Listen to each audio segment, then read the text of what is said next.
Et si le train faisait un retour dans le paysage des transports nigérians? Malgré les projets de chemin de fer parfois en retard de plusieurs années, l'inauguration d'une nouvelle ligne, plus moderne et plus rapide, pourrait bien ravir les habitants de Lagos. Car si seulement 150 km séparent la capitale économique du Nigeria de sa petite sœur, Ibadan, les embouteillages et la mauvaise qualité de la route peuvent rallonger le trajet en voiture de plusieurs heures. Le train pourrait alors aider des millions de personnes, à commencer par le prix Nobel de littérature, Wole Soyinka. Nous avons tous grandi avec le chemin de fer. Et c'est tellement dommage que ce moyen de transport est un peu disparu. Les efforts déployés pour restaurer un train aussi confortable sont considérables. Ce n'est pas bon marché pour le moment, mais j'espère que lorsqu'il fonctionnera correctement, ce train sera plus abordable pour la plupart des gens.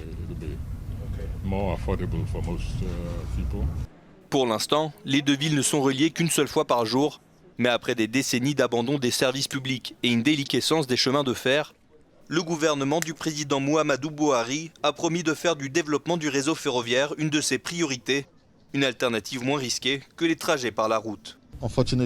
Malheureusement, on a le problème des enlèvements, mais lorsque vous vous rendez de Lagos à Ibadan en bus, outre la sécurité de la route elle-même, il y a également le problème de la sécurité des conducteurs, car certains d'entre eux sont sous l'emprise de l'alcool. Il y a aussi le problème des moteurs. Certains d'entre eux ne sont pas en état de marche et n'ont pas été testés. Ce sont tous ces risques que vous devez prendre en compte quand on compare cela au train. Regardez, je n'ai pas de mal à m'asseoir.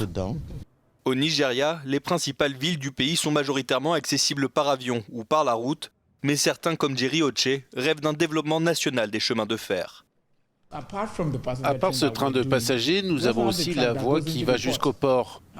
Et nous avons aussi l'extension vers le port de Tinkan. Donc c'est un tout. Imaginez donc des chemins de fer transportant des passagers de Lagos à Ibadan, mais aussi des marchandises de Lagos à Ibadan. Et n'oubliez pas que ce projet est en fait Lagos Kano. Ce que vous avez n'est que la première phase du projet. Pour l'instant, le projet pharaonique devant relier Lagos à la ville de Kano au nord du Nigeria est encore loin d'être achevé. Seuls 300 des 1000 km du parcours, qui passera également par la capitale Abuja, ont à ce jour été construits. Mais les Nigérians ne s'arrêtent pas de rêver.